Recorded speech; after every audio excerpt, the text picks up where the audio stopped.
akkas jedha. Akkam jedha. Ani dhuguma isinitti hima. Namni natti amanu hojii an hojjedhu ni hojjetaa jedha. Okay, eenyutu akkas jedhe? Yesus Kiristoos ka. Okay, maal jedhe? Namni natti amanu hojii an hojjedhu hundumaa nan hojjeta ni hojjetaa jedha. Amen. Dhuga dubbate moo soba?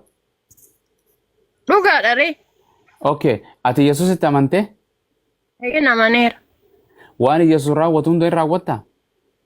Yoo eeyyeen raawwadha. Hin raawwatu. Yesuus du'aa kaase moo hin kaasne? Kaaseera. Du'aa ni kaastaati? Akkasi jettee nama hin gaafatin. Sababi maal? Abumaas maaliif akka nama gaafattaati? Abumaas kun fayyaan qabdu ati fayyaan qabdu Abumaas? Yaa ani ndoo waan gurguddaa sabi.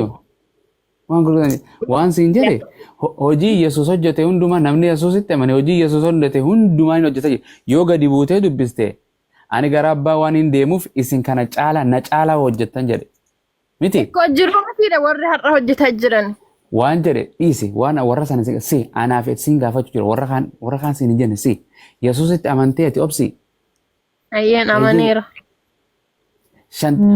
Hamsa moo mi'a filmi'a matoo amantee Yesuusitti. Matoo waan Yesuus raawwatu hunda ni raawwattaa obsi. Raawwachuu hin danda'u. Hin dandeessu? Hin danda'u. Kanaafuu namanne deema. Siimee barkuna kanamaan siin jedhe ammeen maqaa isaatiin. Goobas akkasi. Fite hanqasuma namanne ka. Akka jedhu Yesuus namni anatti amane jedha laal. Dhugumaan isinitti baa kijibaa miti piraankii miti. Dhugumaan isinitti maa isiniin jedhaa jedhe isiniin jedha dhaggeeffadha isin kiristaanota barattoota isaatiis. Akkana jedhe namni anatti amanu waan ani hojjedhu hundumaa hin hojjeta jedhe. Takka qofa osoo hin ta'in hunduma yoomsan caala. Ani gara abbaa waanaan dhaquuf kana irra caalaa hin hojjettan jedhe. Amen. Yoo Yesuus du'aa tokko kaase ati lama kaasuu dandeessa Yesuus daran. Hin kaasneeyyen. Okay, amantee miti dhaabbadhu kennaan jenne. Amantee kennaan jenne bara Yesuus. Namni anatti amane waan raawwadhu hunda raawwataa jedhe moo hin jenne? Jedheera. Ati Yesuusitti amantee moo hin amanne? Amaneera. Du'a haa caaluu nu kaasuu hin dandeessaa? Waan si araaramu. Amen. Argitee kabbaad.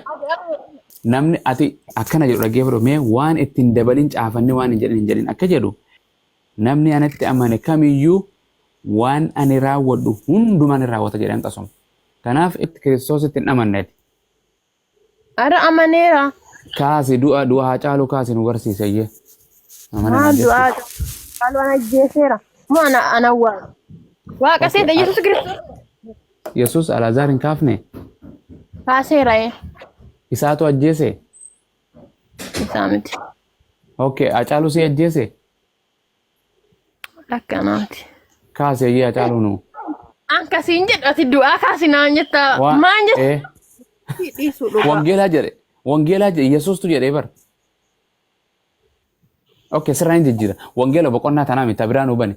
Wangeela Yohaannis, Wangeela Maatiyos, boqonnaa 20 nu hubani bas tana dhiistu. Tabiraan hubani. Obsi.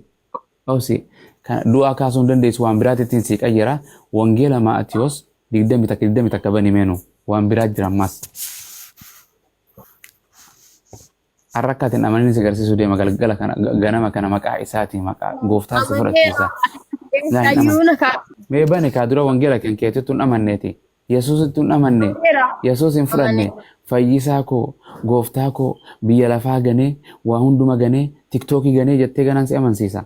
Dafi wangeela Maatiyos 20 bani mee. Bani kaa waliin dubbisnaa. Wayi sagalee waa hin saalfatin maali? Wali naasir bisin jedhe warri naasir bi jedhu wali sirba naasir bin jenne bara sagalee waaqayyoon dubbisin jedhe